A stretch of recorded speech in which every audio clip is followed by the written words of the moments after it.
Todo mundo ligado.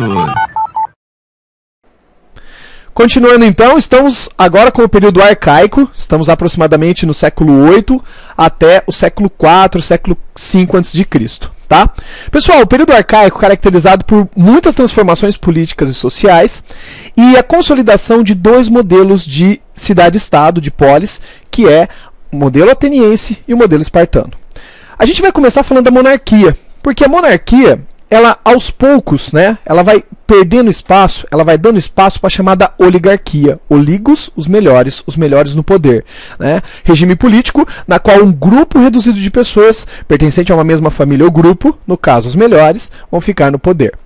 A gente vai ter o enriquecimento da aristocracia, né, e uma grande desigualdade social, porque agora, né, existe essa divisão entre aqueles que possuem a terra, né, os bem-nascidos, os aristói, que a gente já viu numa aula anterior do nosso Nobel Explica, e também agora a sociedade ela passa a dever, né, favores, e muitas vezes não era possível pagar esses favores. Então surgem escravos por dívida, assim como também escravos que eram adquiridos através das guerras, tá certo?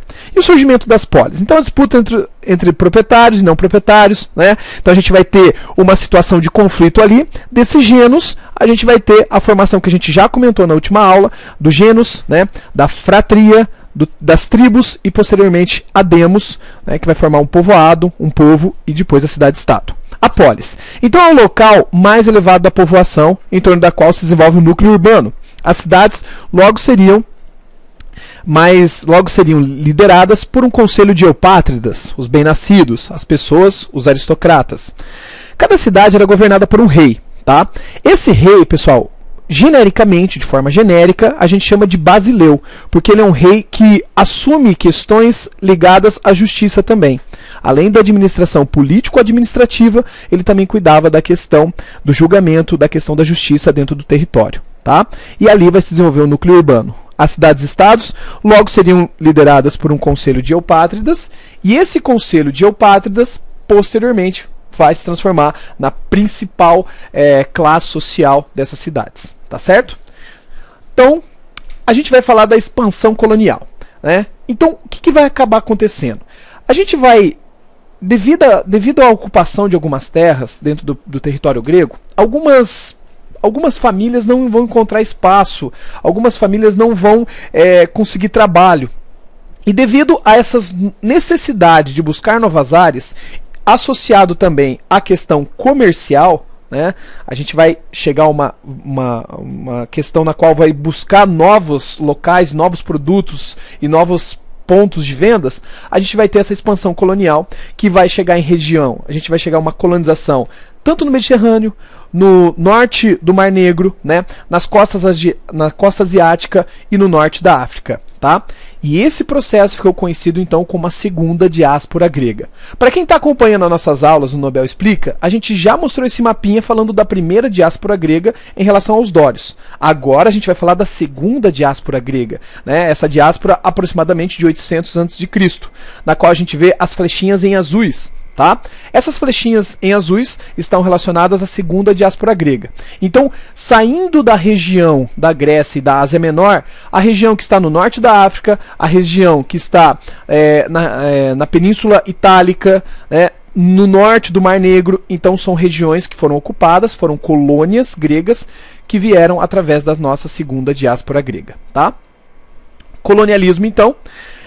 As colônias elas não eram no mesmo sentido que nós temos hoje, né, como nós observamos na história mais recente. Hoje não, na história mais recente, por exemplo, o Brasil. O Brasil era uma colônia de Portugal, mas que estava totalmente atrelado à sua metrópole. As colônias elas eram autônomas, tá? E elas tinham uma política independente. Só que o que caracterizava ela como uma colônia? Porque ela tinha um vínculo muito forte com sua cidade de origem. É como nós temos hoje, né, fazendo uma associação, é como, por exemplo, você tem Maringá e Marialva.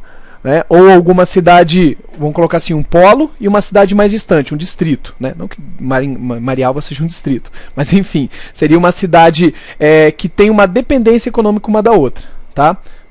Né? Ou Sarandi, enfim. O colonialismo provocou a expansão em agricultura da pecuária e do próprio artesanato. e daí a gente vai ter pontos comerciais. Essas colônias vão estar produzindo uma série de outros produtos e vai precisar de outros produtos que não tem ali. Com isso a gente tem uma dinâmica comercial bem colocada por conta do colonialismo, tá? A Grécia vai importar alimentos, tá? A Grécia que a gente fala no sentido da civilização grega. Lembrando que os gregos não formam um império, eles formam uma civilização de várias cidades-estados. Esses alimentos, matérias-primas, e vão exportar produtos como vinho, azeite, cerâmica. Então era uma troca, né, na qual a gente possuía os produtos, matérias-primas vindas das colônias e outros produtos, e os produtos mais elaborados vindo das cidades-estados mais bem colocadas, tá? Vamos falar rapidinho então das experiências que nós temos dentro da Grécia, que é Esparta e Atenas. No próximo Nobel Explica, nós traremos informações sobre Esparta e Atenas, uma experiência sobre as cidades-estado.